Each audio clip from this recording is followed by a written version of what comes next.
Bismillahirrahmanirrahim. Assalamualaikum warahmatullahi wabarakatuh. Alhamdulillah hamdan yaliqu bi jalalihi wa 'azimi sultanihi.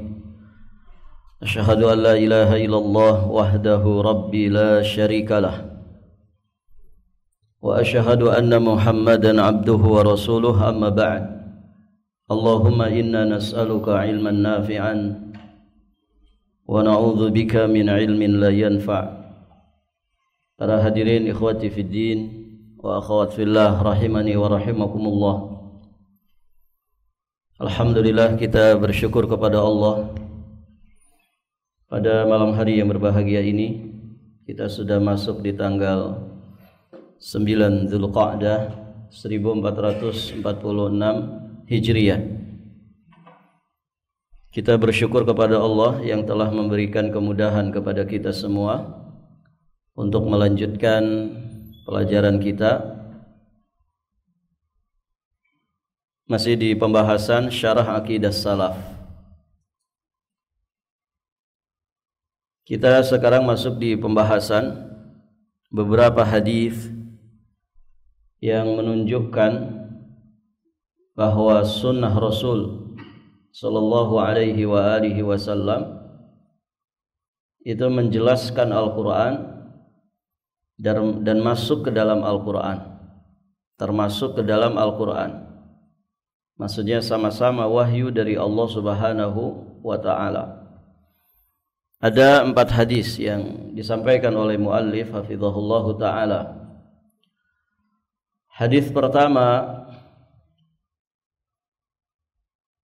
di dalam hadis yang panjang tentang sifat hajjatun Nabi, sifat hajinya Nabi sallallahu alaihi wasallam, atau yang lebih dikenal dengan nama Hajjatul Wada', haji perpisahan.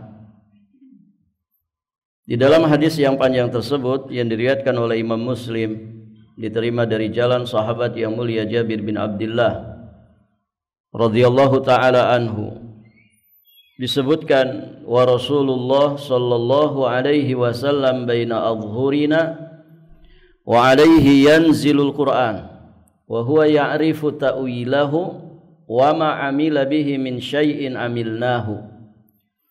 Sedangkan Rasulullah sallallahu alaihi wasallam berada di tengah-tengah kami dan kepada beliau diturunkan Al-Qur'an dan beliau sendiri mengetahui takwilnya.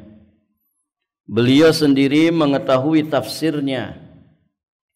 Maka apa-apa yang beliau amalkan, niscaya kami pun mengamalkannya bersama beliau. Taib, para jamaah yang dirahmati Allah. Di sini ada kalimat wa huwa ya'rifu ta'wilahu, dan beliau sendiri yang mengetahui takwilnya, yakni tafsirnya. Berarti apa yang disampaikan oleh Nabi dan kemudian termaktub di dalam kitab-kitab hadis yang secara estafet turun-temurun diriwayatkan dari para sahabat dan seterusnya, ini sejatinya adalah bagian daripada penjelasan atau bayan, takwil atau tafsir ya dari Al-Qur'anul Karim. Taib, para jamaah yang dirahmati Allah, Ibunda Aisyah radhiyallahu taala anha, beliau juga menyampaikan ketika ditanya tentang akhlaknya Nabi, maka beliau menjawab kana khuluquhu Al-Qur'an. Akhlaknya Rasulullah sallallahu alaihi wasallam itu yaitulah Al-Qur'an. Jadi aplikasi dari Al-Qur'an itu tergambar pada akhlak, keteladanan, adab, dan sosok kepribadian yang ada pada Nabi sallallahu alaihi wasallam. Ya, penjabaran dan pengamalan Al-Qur'an itu ada pada akhlak Nabi. Maka apa yang ada pada beliau, ya sifat-sifatnya, kemudian sabda-sabdanya, akhlaknya, ini sejatinya menjadi tafsir atau penjelasan daripada Al-Qur'anul Karim. Baik. Kemudian beliau sampaikan di sini bahwa riwayat ini telah memberikan pelajaran yang sangat tinggi yang merupakan kaidatuddin, yakni kaidah agama, bahwa Rasulullah sallallahu alaihi wasallam itu penafsir dan yang memberikan bayan atau penjelasan terhadap Al-Qur'an. Kita tidak akan bisa memahami, mengamalkan serta mendakwahkan Al-Qur'an tanpa sunnah beliau. Baik, para jamaah yang dirahmati Allah. Makanya tafsir yang mu'tabar di kalangan para ulama yang pertama adalah tafsirul Quran bil Quran. Menafsirkan atau menjelaskan Al-Quran dengan Quran. Maksudnya satu ayat ditafsirkan dengan ayat yang lainnya. Kemudian ada tafsirul Quran bis sunnah. Menafsirkan Al-Quran dengan sunnah Nabi sallallahu alaihi wasallam. Kemudian tafsirul Quran ya bi atharis sahabat, menafsirkan Al-Quran dengan atharnya para sahabat. Kemudian ada lagi menafsirkan Al-Quran dengan sesuai bahasa dari Al-Quran itu sendiri, yakni bahasa Arab. Kembali kepada kaidah-kaidah bahasa Arab. Ini tafsir yang mu'tabar. Maka Quran dan sunnah ini tidak bisa dipisahkan. Karena sunnah itu menjelaskan dan menafsirkan tentang Al-Quranul Karim. Kemudian hadis yang kedua dari Abdullah, beliau berkata, qala la'anallahu al-washimat wal mutashimat. La'anallahu al-washimati wal mutashimat wal mutanammisati wal mutafallijat lil husnil mughayyirat khalqallah. Fabalagha dzalika imra'atan min bani Asadin yuqalu laha Ummu Ya'qub. Faja'at faqalat innahu balaghani annaka la'anta kaita wa kait. Pembahasannya di sini sudah pernah dibahas sebelumnya. Faqalat innahu balaghani annaka la'anta kait wa kait. Faqala wa mali la al'anu man la'ana Rasulullah sallallahu alaihi wasallam wa huwa fi kitabillah. فقالت لقد قرأت ما بين اللوحين فما وجدت فيه ما تقول فقال لئن كنت قرأتيه لقد وجدتيه أما قرأت وما آتاكم الرسول فخذوه وما نهاكم عنه فانتهوا قالت بلى قال فإنه قد نهى عنه قالت فإني أرى أهلك يفعلونه قال فاذهبي فانظري فذهبت فنظرت فلم تر من حاجتها شيئا فقال لو كانت كذلك ما جمعتنا أخرجه البخاري ومسلم. Dari Abdullah bin Mas'ud radhiyallahu taala anhu, beliau berkata, Allah melaknat orang yang mentato dan yang minta ditato. Terlaknat. Kalau ada satu perbuatan disebutkan ada laknat Allah, itu maknanya apa? Maknanya apa, ikhwan? Berarti itu dosa besar. Dan kewajiban orang yang melakukan dosa besar itu bertaubat. Dosa besar itu tidak bisa dihapus hanya dengan amal-amal soleh. Kan ada hadis Jumat satu ke Jumat berikutnya, salat satu ke salat berikutnya, Ramadan satu ke Ramadan berikutnya, umrah satu ke umrah berikutnya, itu penggugur dosa-dosa di antara keduanya. Itu yang dimaksud dosa-dosa kecil. Dosa kecil itu bisa berguguran, ya. Dengan apa? Dengan kita sholat maghrib, kemudian kita juga sholat isya. Ya, jarak di antara keduanya itu penggugur dosa-dosa kecil. Kemudian jarak juga dari isya ke sholat subuh, subuh ke zuhur, zuhur ke asar. Satu Jumat ke Jumat berikutnya, satu Ramadan ke Ramadan berikutnya. Itu semuanya kafarat. Taib. Namun hanya untuk dosa-dosa kecil. Kalau dosa besar wajib tobat. Jadi yang pernah ditato, sekecil apapun tato itu. Antum bikin tato misalkan tato lalat. Kecil enggak? Kecil. Tapi itu tato. Berarti dosa enggak? Dosa. Mendatangkan laknat. Itu dosa besar. Ya, mentato atau minta ditato, ini dosa besar. Orang yang mencukur alisnya juga demikian. Cukur alis buat apa, ikhwan? Cukur alis itu buat apa? Ada yang pernah dicukur? Ini paling zen sudah, paling sempurna ciptaan Allah. Tidak usah diganti-ganti pakai tato. Ya. Dan mohon maaf, kadang menceng-menceng, nggak betul itu. Hilang rambutnya diganti pakai tato, dicukur alisnya. Nah biasanya juga pengantin-pengantin itu ya, ketika didandanin, itu kalau orang nggak paham, ya, itu tukang riasnya biasanya kadang cukur alisnya, nanti diganti.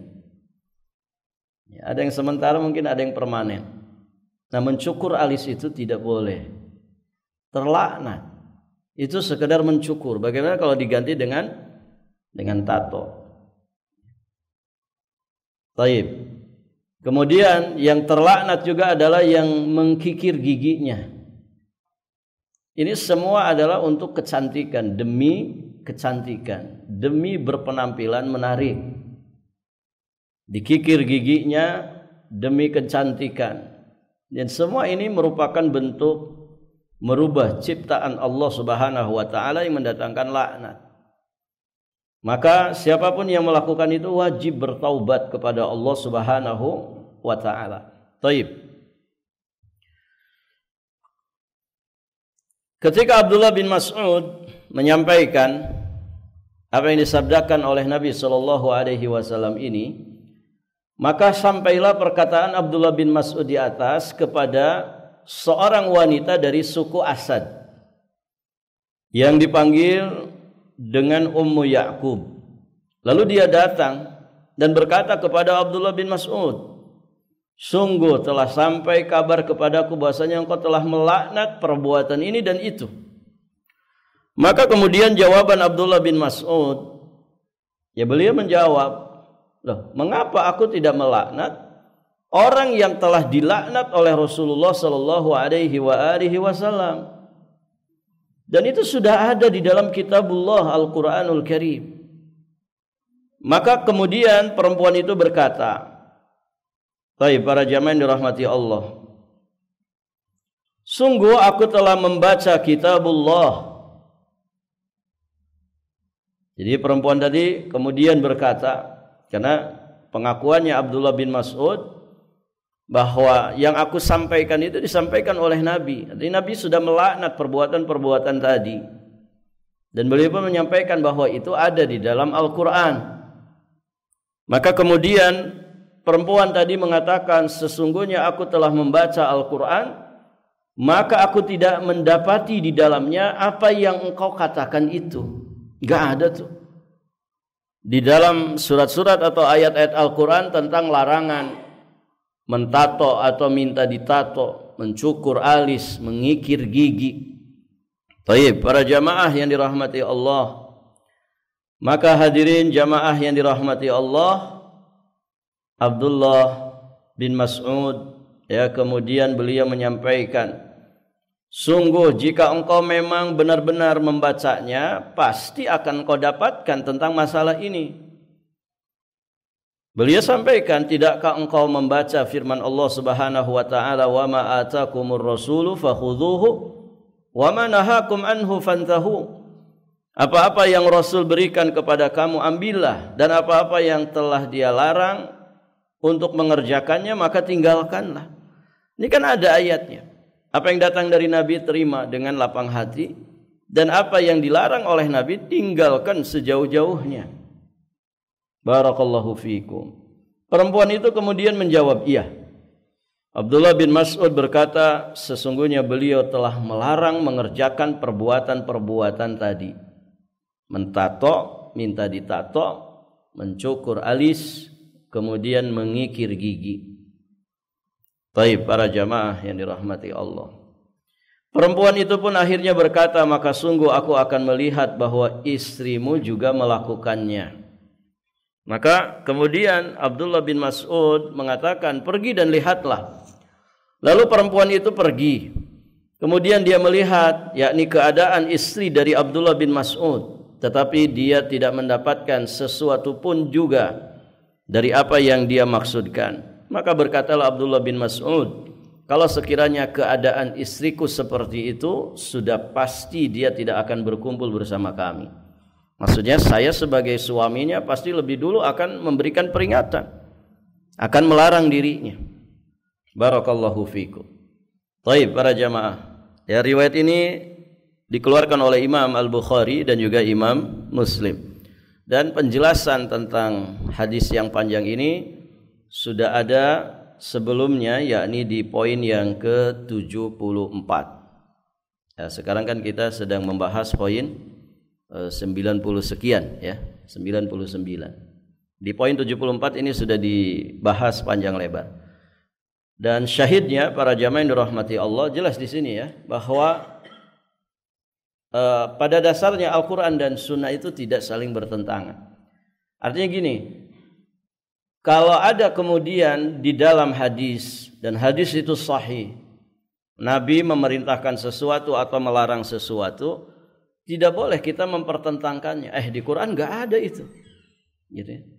Di Quran nggak ada, nggak bisa dipertentangkan seperti itu. Kenapa? Karena dua-duanya adalah wahyu dari Allah Subhanahu wa Ta'ala. Kalau kemudian kita merasa versi kita menganggap ini kontradiksi, ya. Ini berlawanan. Kenapa di Quran nggak ada? Ya. Nah, bisa jadi itu bukan tidak ada, tapi pemahaman kita yang belum sampai. Atau bisa jadi memang kita belum membaca ayat yang berkaitan dengan itu. Ya. Kalaupun pernah membaca, kita nggak menghafalnya. 30 juz Al-Quran, ya. Ada 114 surat, ya, ada 6.000 sekian halaman, begitu ya. Barakallahu fiikum.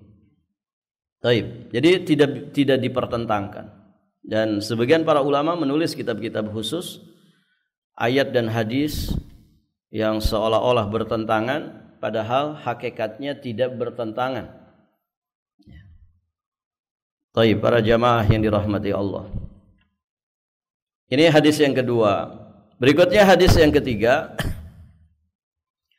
dari Abdullah, yang dimaksud adalah Abdullah bin Mas'ud radhiyallahu taala anhu. Beliau berkata, "Lamma nazalat hadhil ayah, yakni alladzina amanu wa lam yalbisu imanahum bidzulmin, syaqqa dzalika ala ashabi Rasulillah sallallahu alaihi wasallam. Faqalu ayyuna lam yalbis imanahu bidzulmin. Faqala Rasulullah sallallahu alaihi wa alihi wasallam innahu laisa bidzaka. Ala tasma'u ila qauli Luqman libnihi inna syirka la dzulmun adzim." Rawahul Bukhari wa Muslim. Dari Abdullah bin Mas'ud, beliau berkata, ketika turun ayat ini, yakni yang dimaksud adalah firman Allah, alladzina amanu wa lam yalbisu imanahum bidzulmin ulaika lahumul amnu wa hum muhtadun.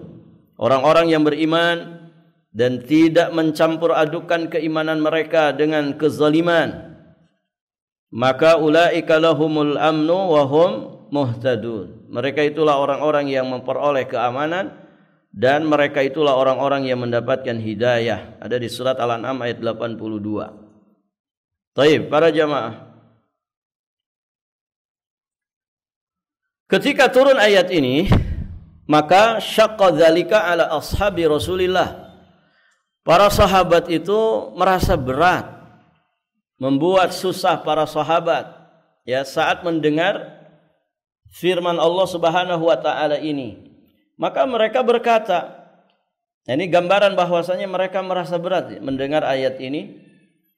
Mereka mengatakan ayyuna lam yalbis imanahu bidzulmin, atau dengan ungkapan yang lain, ayyuna lam yadhlim nafsah. Siapa di antara kami yang tidak pernah menzalimi diri kami sendiri? Ya. Siapa di antara kami yang selamat dari yang namanya kezaliman? Siapa di antara kami yang tidak mencampur adukan keimanannya dengan kezaliman? Zalim itu, hadirin jamaah yang dirahmati Allah, kan ada banyak, ya. Ada zalim ke Allah, zalim kepada diri sendiri, ada zalim kepada sesama hamba Allah, kan begitu. Nah ini berat kalau kita kemudian menyelamatkan 100% kita selamat dari kezaliman. Ya. Terkadang barakallahu fikum pandangan kita tidak terjaga, telinga kita tidak terjaga. Ya, terkadang mulut kita tidak terjaga. Terkadang perut, kemaluan kita tidak terjaga, sikap, tingkah laku, perbuatan kita yang kadang mungkin menyakiti orang lain. Barakallahu fikum, menzalimi orang lain. Maka berat ini dari para sahabat. Siapa di antara kami yang bisa selamat dari yang namanya kezaliman? Siapa di antara kami yang imannya bersih dari yang namanya kezaliman? Maka kemudian Rasulullah sallallahu alaihi wasallam memberikan pencerahan. Apa kata Nabi? Innahu laisa bidzaka. Kata Nabi menjelaskan maksud dari ayat tersebut.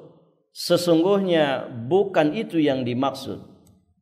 Al-amru laisa kama tadhunnun. Ya, di redaksi yang lain diungkapkan seperti itu. Al-amru laisa kama tadhunnun. Perkaranya bukan seperti apa yang kalian sangkakan. Kemudian Nabi menyampaikan, ala tasma'u ila qauli Luqman libnihi. Tidakkah engkau mendengar ucapan Luqman untuk anak-anaknya? Di redaksi yang lain dikatakan ala tasma ila qauli rajulin salih. Tidakkah engkau pernah mendengar ya perkataan seorang yang salih yang bernama Luqman untuk anak-anaknya saat dia memberikan nasihat kepada anak-anaknya. Kemudian dinukilkanlah firman Allah di surat Luqman, inna syirka ladzulmun azim. Sesungguhnya kesyirikan itu adalah kezaliman yang terbesar. Di sini Nabi sallallahu alaihi wasallam menjelaskan kepada para sahabat yang merasa berat ketika mendengarkan ayat tadi bahwa yang pertama dimaksud dengan kezaliman pada ayat tadi itu yang dimaksud adalah kesyirikan. Kesyirikan. Nah itu hadirin jamaah yang dirahmati Allah. Apakah masuk kezaliman yang jenis lain? Iya masuk, tapi yang paling utama, yang paling pertama yang dimaksud kezaliman di situ adalah kesyirikan. Nah itu hadirin jamaah yang dirahmati Allah. Maka di sini para jamaah yang dirahmati Allah, beliau sampaikan bahwa hadis ini memberikan beberapa faidah atau pelajaran. Di antaranya dua kaidah besar.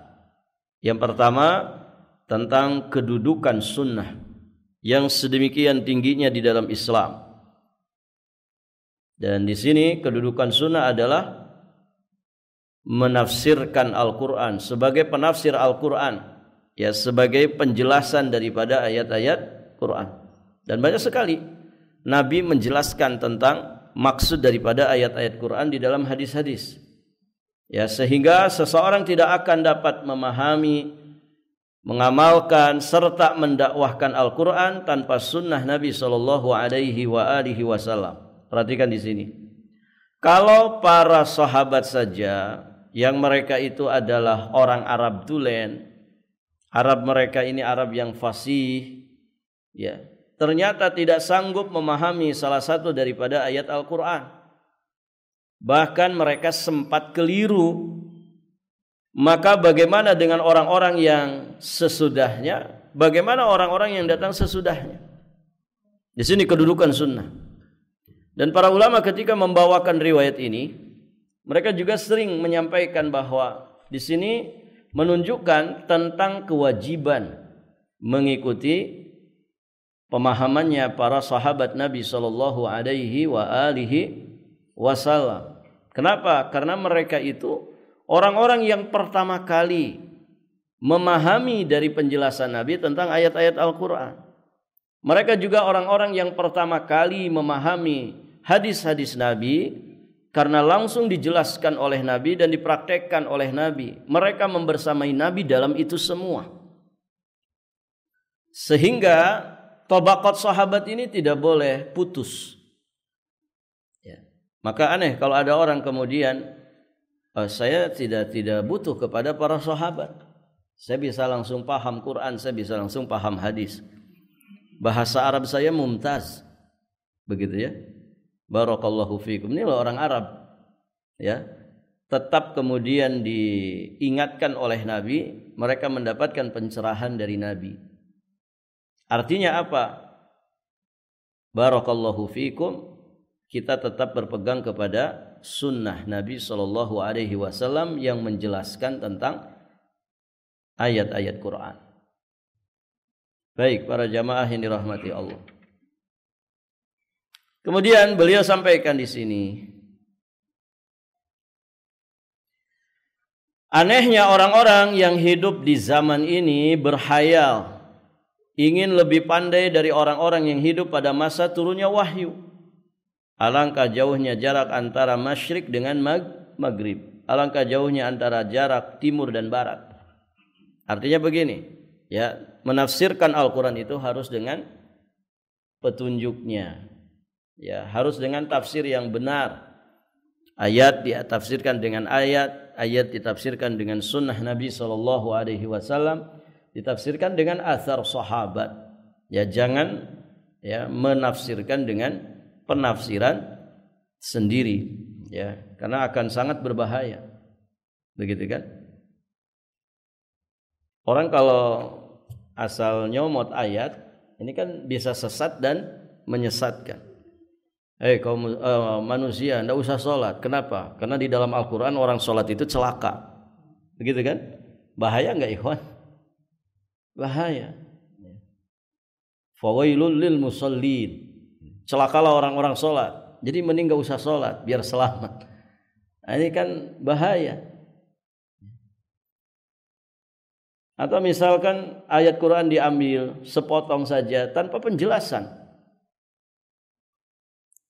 Orang-orang orientalis, orang-orang yang mereka punya visi misi memurtadkan kaum muslimin sebanyak-banyaknya, itu kan kadang juga membawakan ayat Quran. Tuh di Quran saja Allah itu nyebutnya nahnu.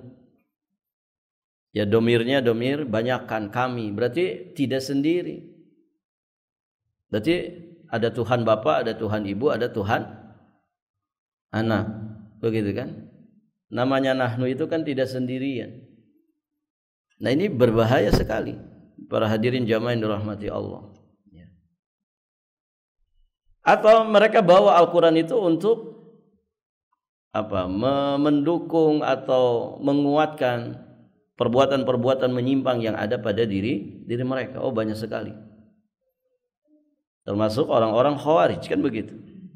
Ketika membunuh sahabat yang mulia, dia baca ayat, inil hukmu illa lillah faman lam yahkum bima anzalallah faulaika humul kafirun.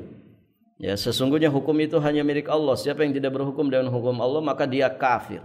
Ya, ngebunuh sahabat yang mulia ya dengan membacakan ayat. Ayatnya benar atau salah?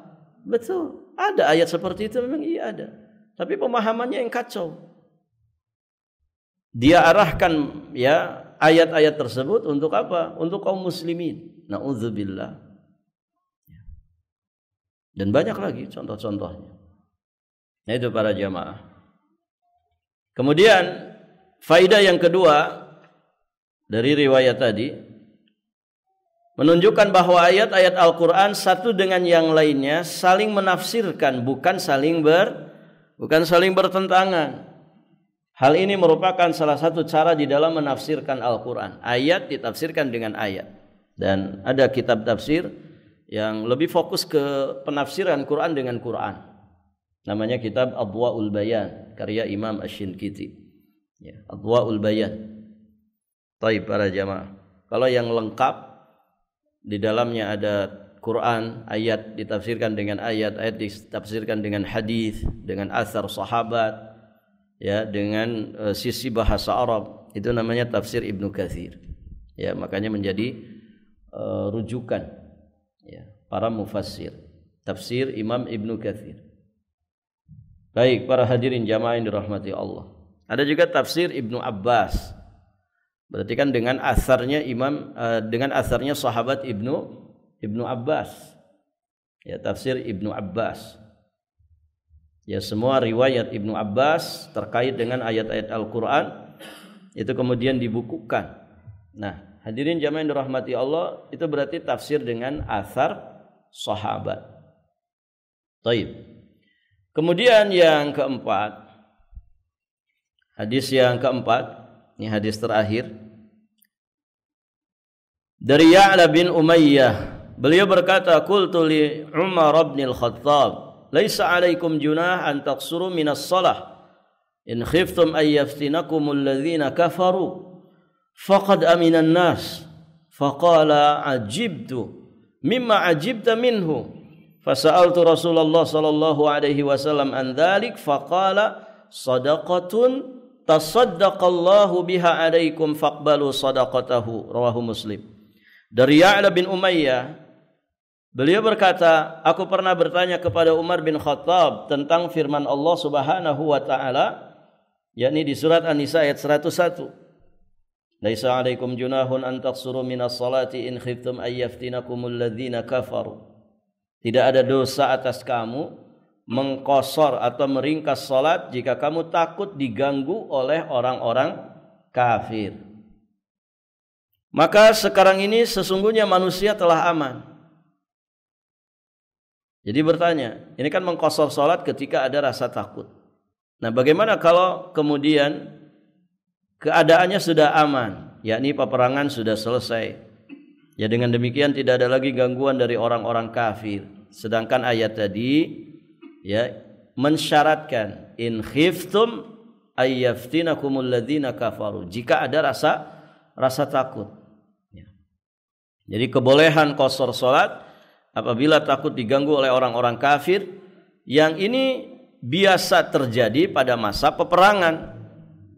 Nah, apakah setelah manusia aman masih diberikan rukhsah, keringanan untuk qasar, untuk mengqasar salat?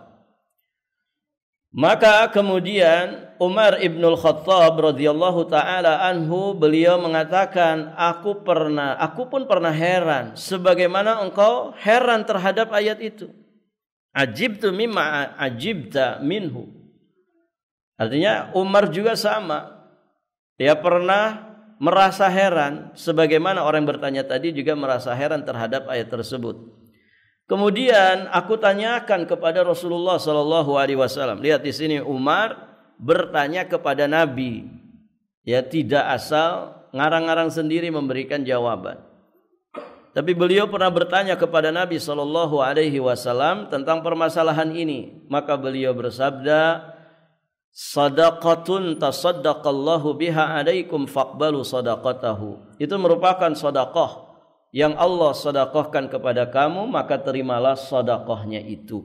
Yakni yang dimaksud adalah salat qasar itu tetap dibolehkan dalam waktu safar meskipun bukan dalam keadaan peperangan. Ya, bukan safar perang, tapi safar dalam keadaan normal aman.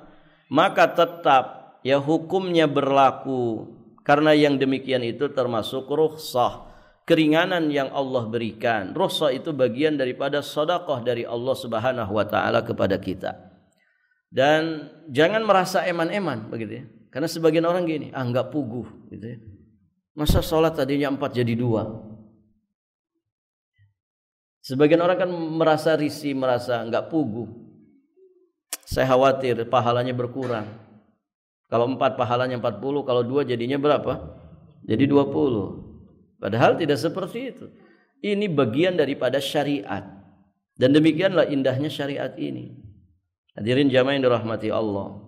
Karena asal hukum salat musafir itu adalah qasar. Qasar, hadirin jamaah yang dirahmati Allah. Ya, kecuali ada hal-hal yang tertentu yang dia misalkan ikut kepada jamaah mukim. Gitu ya. Dia musafir nih. Ada musafir misalkan datang ke sini. Barakallahu fikum. Dia datang masuk pas waktu Isya. Gitu ya. Pas masuk waktu Isya. Dan dia bermakmum di belakang imam mukim. Berapa rakaat dia salat? 4, tetap ikuti jamaah, ikuti imam yang mukim. Kecuali kalau dia jadi imam. Ya, misalkan dipersilakan, diizinkan oleh imam masjidnya, silakan mengimami. Maka dia sampaikan dulu kepada jamaah, saya musafir, ya, wa ana aqsurus shalah, dan saya mengqasar salat. Maka bagi jamaah yang mukim, silahkan nanti kalau saya salam di rakaat kedua setelah tasyahud, silahkan Anda semuanya berdiri melanjutkan salatnya, itmam, menyempurnakan salatnya, karena makmumnya mukim. Tapi sesama musafir yang bersama dengan imam musafir tadi, dia ikut imam yang safar tadi. Begitu ya. Barakallahu fikum. Nah, ini rukhsah yang Allah Subhanahu wa taala berikan. Baik, para jamaah yang dirahmati Allah. Nah, sekali lagi kita di sini melihat bahwa sunnah itu sebagai penafsir Al-Quran. Sehingga dua orang sahabat seperti Umar dan Ya'la bin Umayyah tadi tidak sanggup memahami salah satu ayat Quran tanpa penjelasan dari Nabi SAW. Ya. Kemudian dalam ayat di atas juga tidak dijelaskan, menunjukkan bahwa ayat ini butuh kepada penjelasan dari sabda Nabi SAW. Demikian, hadirin jamaah yang dirahmati Allah. Nah, di dalam ayat tadi juga tidak dijelaskan bagaimana kaifiat qasar itu, gitu ya. Salat apakah yang boleh diqasar? Salat apakah yang boleh diqasar? Apakah seluruh salat 5 waktu atau sebagian dari salat saja? Penjelasannya ada di Quran, ikhwan? Tidak ada. Adanya di mana? Di dalam hadis. Ternyata tidak semua salat 5 waktu itu bisa diqasar. Yang diqasar itu yang mana? Yang 4 rakaat saja. Berarti zuhur, asar, dan isya. Maghrib bisa diqasar? Tidak bisa. Subuh bisa diqasar? Jadi berapa diqasarnya? Nah, dia sudah 2. Begitu ya. Nah, itu para jamaah yang dirahmati Allah. Pun demikian dengan jamak, ya. Demikian dengan jamak. Rincian-rincian pembahasan ini banyak dijelaskan di dalam hadis-hadis Nabi dan dibahas oleh para ulama, para fuqaha di dalam kitab-kitab fikihnya mereka. Demikian. Barakallahu fiikum. Baik para jamaah yang dirahmati Allah, saya kira cukup dulu sampai di sini. Ini pengajian perdana kita. Ya, semoga menjadi pemanasan yang baik untuk kita melanjutkan di pembahasan-pembahasan berikutnya. Kalau kajian lain sudah mulai kan? Sudah kan? Baik para jamaah. Jadi sudah tidak perlu pemanasan ya. Sudah pada panas. Baik para jamaah, sampai di sini kita 2 pekan ya. Nanti ini sekali pertemuan lagi. Nanti pekan ketiga, keempat bahas kutab itu yang Raqaiz fi Tarbiyatil Abna, tentang pendidikan anak. Sampai poin berapa kemarin? Nanti dilihat lagi ya, insyaallah. Sudah 2 bulan. Alhamdulillah, kita akhiri majelis kita dengan doa kafaratul majlis. Subhanakallahumma bihamdika asyhadu an la ilaha illa anta astaghfiruka wa atubu ilaik. Assalamualaikum warahmatullahi wabarakatuh.